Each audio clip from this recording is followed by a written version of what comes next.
அவர்கள் மீது புளியம்பட்டி சார் பதிவாளரும் அந்த பகுதியில் இருக்கக்கூடிய போலி அரசியல்வாதிகளும் இணைந்து கொண்டு மிரட்டுவதாக, அச்சுறுத்துவதாக, அவதூறு செய்வதாக ஆதாரமில்லாத ஒரு பொய் புகாரை கொடுத்து விவசாயியிடம் லஞ்சம் கேட்ட ஊராட்சி மன்ற தலைவரையும் துணைத் தலைவரையும் ஊராட்சி செயலரையும் பிடித்து கொடுத்ததற்கு பழிவாங்க வேண்டும் என்ற நோக்கத்தில் ஒரு பொய் புகாரை கொடுத்து அந்த விவசாயி சந்தோஷ்குமார் அவர்களை கைது செய்து சிறைப்படுத்துவதற்கு கடுமையாக முயற்சி எடுத்தார்கள். ஏராளமான பிரிவுகளிலே பொய் வழக்கு பதிவு செய்யப்பட்டிருக்கிறது.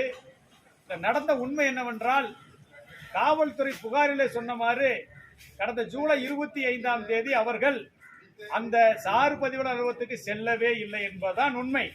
ஆனால் நடந்தது என்னவென்றால், ஒரு நில அபகரிப்பு புகார் கடந்த பிப்ரவரி மாதமே கொடுக்கப்பட்டிருக்கிறது.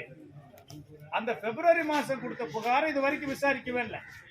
அந்த பாதிக்கப்பட்ட விவசாயி தடங்கல் மனு கொடுத்திருக்கிறார். அந்த தடங்கல் மனுவின் மீதான விசாரணை தான் அன்று நடைபெற்றிருக்கிறது. அந்த முழு விசாரணையும் ஆடியோ ரெக்கார்டாக பதிவு செய்யப்பட்டிருக்கிறது. அந்த இடத்துல அது போன்ற எந்த ஒரு சார் பதிவாளர் குறிப்பிட்ட மாதிரியான எந்த சம்பவங்களும் நடைபெறவே இல்லை. 25க்கு அப்புறம் 29ஆம் தேதி அன்னைக்கு அவர்கள் குற்றம் சாட்டி இருக்கக்கூடிய கரிவரதாஜ் என்கிற சமூக செயல்பாட்டாளர் அவருடைய சொந்த சொத்தை அங்கு விற்பனை செய்திருக்கிறார்.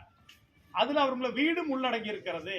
அந்த வீட்டை கள ஆய்வு செய்வதற்காக, களப்பணிக்காக அதே சார் பதிவாளர் யாரை குற்றம் சுமத்தினாரோ அதே சமூக ஆர்வலுடன் வாகனத்திலே பயணித்து வீட்டுக்கு வந்து கள ஆய்வு செய்திருக்கிறார். 30ஆம் தேதி ஆவணத்தையும் திரும்ப ஒப்படைத்திருக்கிறார். ஆனால் 1ஆம் தேதி அதே சமூக ஆர்வலர் கரிவரதராஜன், சங்கத்தினுடைய சட்ட விழிப்புணர்வு அணி மாவட்ட செயலாளர் சந்தோஷ் இருவரும் சென்று செல்லாத இருவர்களை மிரட்டியதாக பொய் புகார் கொடுத்திருக்கிறார். ஆக ஒரு அரசு ஊழியர் நடக்காத சம்பவத்தை நடந்ததாக சொல்லி ஆதாரமின்றி அரசியல்வாதிகளுடைய தூண்டுதலுக்கு ஆளாகி அந்த பொய் புகார் கொடுத்திருக்கிறார். அவரையும் பணியிடை நீக்கம் செய்ய வேண்டும் என சங்கத்தின் சார்பில் புகார் கொடுத்திருக்கிறோம்.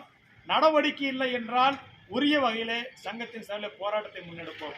அதுபோல இந்த பகுதியிலே விவசாயிகளை, பொதுமக்களை அச்சுறுத்தி கொண்டு சில அரசியல் கட்சி தலைவர்கள், மக்கள் பிரதிநிதிகள் செயல்பட்டுக் கொண்டிருக்கிறார்கள். நீங்கள் எல்லாம் இத்தோடு ஊழல் செய்வதை, விவசாயிகளை, பொதுமக்களை சுரண்டுவதை நிறுத்திக் கொள்ள வேண்டும். நீங்கள் செய்வது சட்டவிரோத பணி. உங்களுக்கு உங்கள் அரசியல் கட்சிகள் பாதுகாப்பு கொடுப்பேன் என்று சொல்வார்கள். உங்களுக்கு சட்ட பாதுகாப்பு கிடையாது. நீங்கள் சமூக விரோதிகள், சட்டப்படி தண்டிக்கப்பட வேண்டிய குற்றவாளி என்பதை நாங்கள் தெரிவித்துக் கொள்கிறோம்.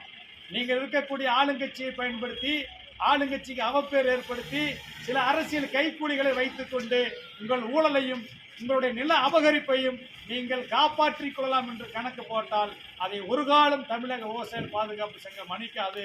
இங்கு நடப்பது சட்டத்தின் ஆட்சி, அரசியலமைப்பு சட்டத்தின் ஆட்சி இந்த நாட்டில் நடந்து கொண்டிருக்கிறது. அதை உறுதி செய்யும் விதமாக தொடர்ச்சியாக அறவழியிலே போராடி அனைத்து சதிகளையும் முறியடிப்போம்.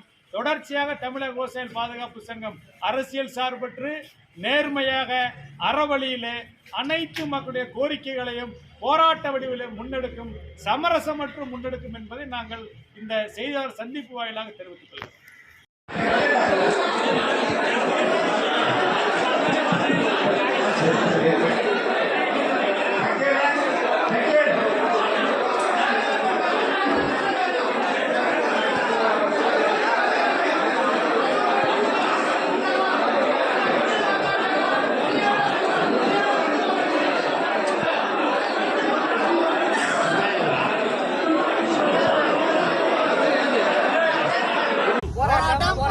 விவசாயிகளின் போராட்டம், போராட்டம், போராட்டம், விவசாயிகளின் போராட்டம், போராட்டம், போராட்டம், விவசாயிகளின் போராட்டம்.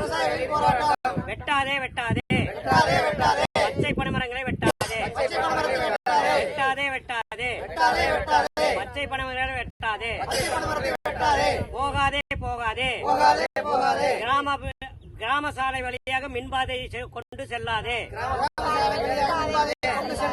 போகாதே, போகாதே, கிராம சாலையில் கொண்டு செல்லாதே, வெட்டாதே, வெட்டாதே, பனைமரங்களை வெட்டாதே.